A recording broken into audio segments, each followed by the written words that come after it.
Alors, bienvenue les fans de couteaux. Ici, c'est Jean qui vous parle du Québec pour la chaîne du Maître des couteaux. Cette semaine, grosse vidéo de compte à rebours parce que on a l'excellente compagnie Kaiser dans le volet, c'est la partie 1, donc c'est les couteaux milieu de gamme, hein, parce que vous savez, Kaiser, c'est pas divisé comme par exemple, chez Oui, où c'est très clair que Oui, c'est du haut de gamme, CVV dans le milieu de gamme et Sencut dans le couteau budget. Chez Kaiser, c'est, disons, des couteaux milieu de gamme et haut de gamme, toutes dans la même compagnie. Donc, je voulais pas, j'en ai trop de toute façon, je voulais pas toutes les mettre dans une seule vidéo, ça aurait pas été juste. Alors, on va commencer par la partie 1. Les couteaux milieu de gamme, on y va tout de suite parce que j'en ai beaucoup. Alors, en dernière place, c'est le Kaiser Rogue. Alors, le Kaiser Rogue, c'est quand même un couteau en titane, mais qui date là, avec le fameux pivot comme un peu comme une fleur. Là. Alors, c'est un couteau qui va très bien avec une lame Warren Cliff. Là. C'est un couteau de Dirk Pinkerton, si je ne m'abuse, c'est ça. Alors, c'est un couteau que j'avais payé il y a déjà un bon bout de temps, là, 130 $, quand même tout en titane, le manche, le prix régulier, c'est 160. Disons que c'est un couteau qui commence à faire son âge, mais ça va très bien. Et à noter que ce couteau-là fonctionne avec des rondelles de bronze. Alors, il se classe, lui, en 12e position, le Kaiser Rogue. En 11e position, alors vous avez ici un couteau qui s'appelle le Grazioso. Alors ça, c'est un design d'un nommé Sheriff Manganas. C'est un très beau couteau, là, ça va bien. C'est un couteau verrouillage de doublure, donc très traditionnel. C'est un couteau aussi qui a quand même un certain âge. C'est une très belle gueule. Donc, c'est un couteau qui va très bien. J'avais payé à l'époque 110 $ et aujourd'hui, vous pouvez l'avoir pour 100. Alors, c'est, c'est tant mieux pour vous. Et il se classe en 11e position, le Kaiser Grazioso. En 10e place, alors on trouve le petit Kaiser original, qui est un très très beau petit couteau, mais moi, la version que j'ai, c'est une version qui est en G10, donc c'est un petit bouton là qui va très très bien. Mais écoutez, dans ce couteau-là, qui est une grande vedette, là, moi j'ai acheté ça au moment où ça faisait pas longtemps que c'était sorti. J'ai quand même payé 114 $. Aujourd'hui, cette version-là, vous pouvez l'avoir à 108. Mais vous avez surtout des versions qui sont pas mal, à mon avis, supérieures à celle-là, avec un manche en aluminium. Vous avez la version XL. Celui-là est quand même très petit. Donc, je pense que la version XL est supérieure pour un prix à peu près similaire. Alors, le Kaiser original, dans ma version, va se classer 10e. Ensuite, on a un excellent couteau, vraiment, là. C'est le Kaiser. Je crois que c'est le Mini Roach qui se classe 9e. Alors, le Mini Roach, c'est un couteau vraiment bien le fun. C'est un couteau qui fonctionne très bien et avec vous pouvez enlever très facilement la gâchette et avoir une meilleure ergonomie. Donc, c'est un couteau qui est très bien, là. Il n'y a pas grand-chose de négatif, là. D'ailleurs, tous les couteaux que je vous présente aujourd'hui sont tous excellents, là, vraiment, surtout à partir là, de cette position-ci. Je vous dirais qu'il n'y a pas de mauvais couteau là, dans le groupe. C'est tout très bon. Alors, ça a une très belle gueule. C'est tactique pour un petit couteau. Très belle ergonomie. C'est vraiment un couteau qui est superbe si vous aimez le style, évidemment. Alors, je l'ai classé en 9e, mais vous pourriez ne pas être d'accord avec mon classement. Et bon, vous avez tout à fait le droit parce que le Kaiser Mini Roach, c'est tout un couteau.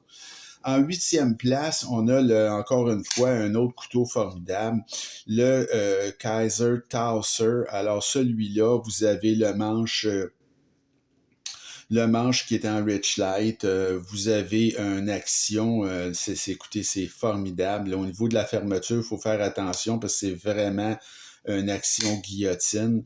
Donc, une très grosse lame, un couteau qui est fait très fort.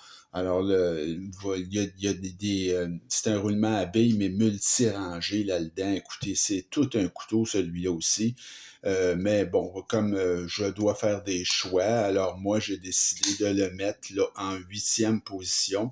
Le Kaiser Towser, j'avais payé 118 $. Vous pouvez l'avoir, cette version-ci, à 110. Et pour ce qui est du Road, je crois que je ne l'avais pas dit, là, c'est un couteau que j'ai payé 99 $ et ça se vend toujours ce prix-là. Alors, en 8e place, le Kaiser Towser K, tout un couteau. En 7e, alors, c'est un petit couteau que moi j'adore parce que j'aime les couteaux plus petits. Comme je dis, c'est une matière de goût là, à ce moment-là. Alors, le PPI, PPY.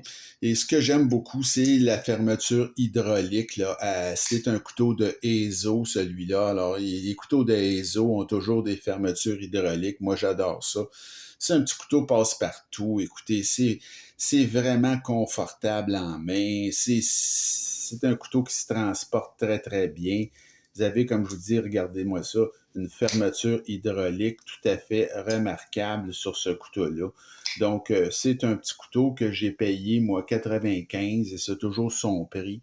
Alors, il se classerait en 7e position. Le Kaiser PPY.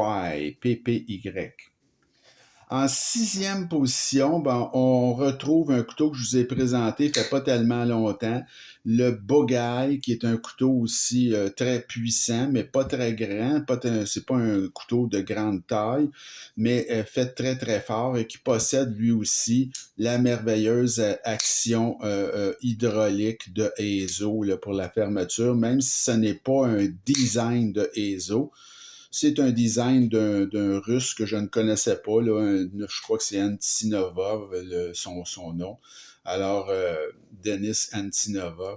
Alors, c'est vraiment un couteau qui est vraiment bien le fun, là, et qui est fait très, très solide. Alors, le Bougaï, j'ai payé ça, fait pas longtemps, 90 $, et c'est toujours en vente à ce prix-là. Alors, se classe en 6e position, le Kaiser Bougaï. En 5e position, alors on retrouve un grand classique, le Kaiser T1. Alors ça, c'est vraiment un couteau formidable. C'est le plus grand design de Uli Hennecke, l'Allemand.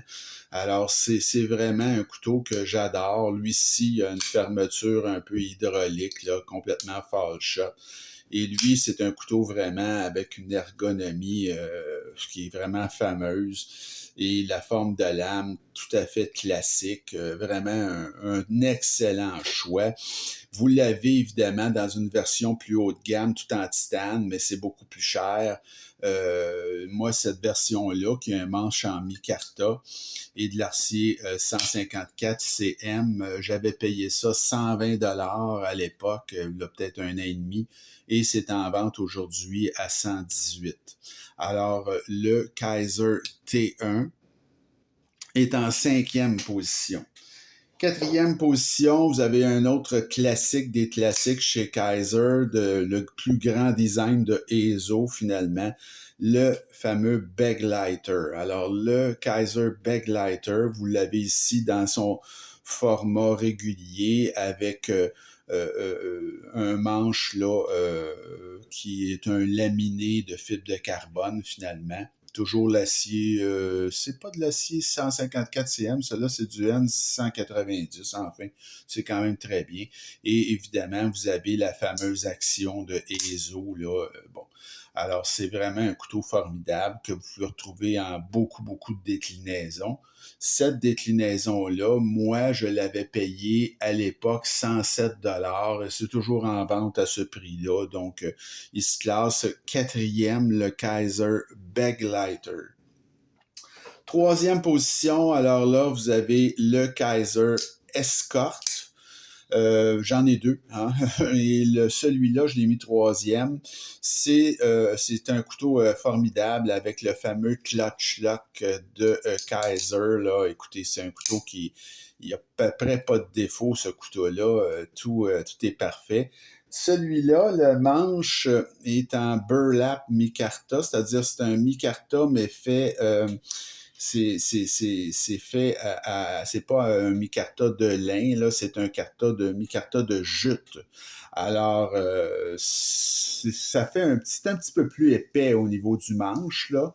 L'acier, c'est du 154 cm, ouais.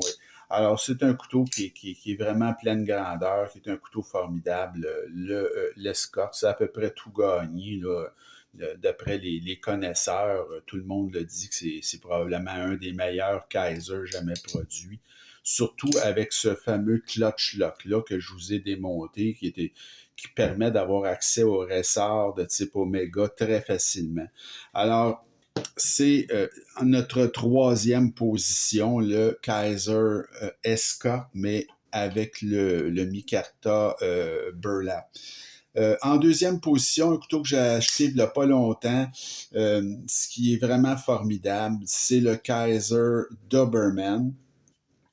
Alors le Doberman, c'est un couteau qui est vraiment sensationnel, au chaud, le design, et c'est un couteau qui a aussi une action là, vraiment superbe, une finition, tout est parfait sur ce couteau-là, mais c'est un très grand couteau. Alors, il faut aimer les grands couteaux, mais je veux dire, vous avez une ergonomie qui sort de l'ordinaire, position avancée, vous avez de la dentelure, le G10 du manche est d'une qualité formidable. Écoutez, c'est vraiment un couteau là, qui est vraiment là, dans une classe à part, je vous dirais, là, à bien des égards. Évidemment, il faut aimer les très grands couteaux. C'est un très grand couteau, ce couteau-là.